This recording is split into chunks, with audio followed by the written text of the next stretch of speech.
With all its grandeur, the Ambassador Bridge is 81 years old. It is the busiest international border crossing in the world, and local millionaire businessman Matty Maroon holds all the purse strings. They essentially have kind of a quasi-monopoly with the Ambassador Bridge. Experts say in 30 years, car traffic will rev up 128%.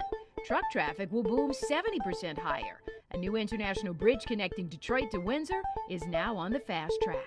I would bet absolutely it's going to happen. It's because the governor said he was all in for this new bridge, and we need it for our economy. We need it for the future. Governor Rick Snyder has secured $550 million in funding from Canada for construction of the U.S. portion, plus a matching grant from the Federal Highway Administration, all expected to be paid back with tolls from the new bridge.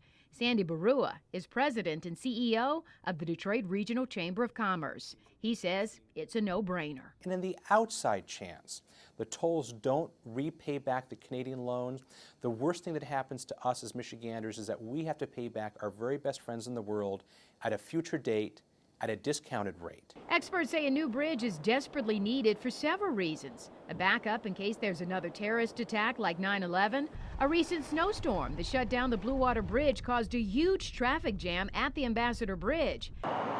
And this region is dependent upon just-in-time delivery, otherwise local companies lose precious time and money. The average auto part crosses the U.S.-Canadian border no less than a dozen times before it finally gets installed into that Chevy or Chrysler product that you and I drive. And gridlock in Windsor from Ambassador Bridge traffic can't get any worse. There are 12 stoplights in the corridor between the 401 in Canada and the Mexican border. Those 12 stoplights are all between the end of the Ambassador Bridge in Windsor. And Canada has already said expanding the Ambassador Bridge is not an option because of the negative impact on their community. Paul Tate is the executive director of SIMCOG, the Southeast Michigan Council of Governments. The new bridge at the international crossing going over roughly where Zug Island is, that bridge will allow trucks to bypass downtown Windsor to get to Highway 401. Truckers we talked to agree wholeheartedly. They're talking about putting in a new bridge to Canada for truckers. Is that a good thing?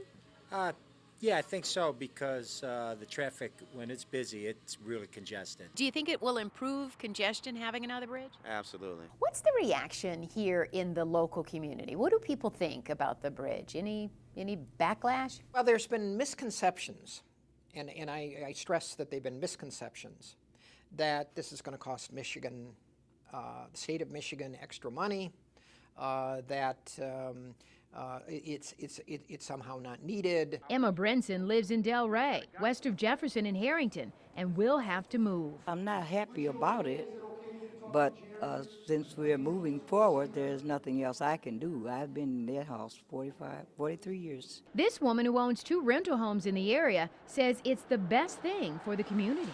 My tenants are very happy that, they're going to pay for them to move, and money down on a house if they choose to buy a home. They're really happy about it. This is going to mean a lot of jobs for Michigan. With the spin-off jobs and the construction jobs and the spin-off jobs, about 30,000 jobs created. And in the state of Michigan, nearly 250,000 jobs are based on our trade with Canada. So for us to not take advantage of that, not making the necessary investment to capitalize and expand on that, shame on us.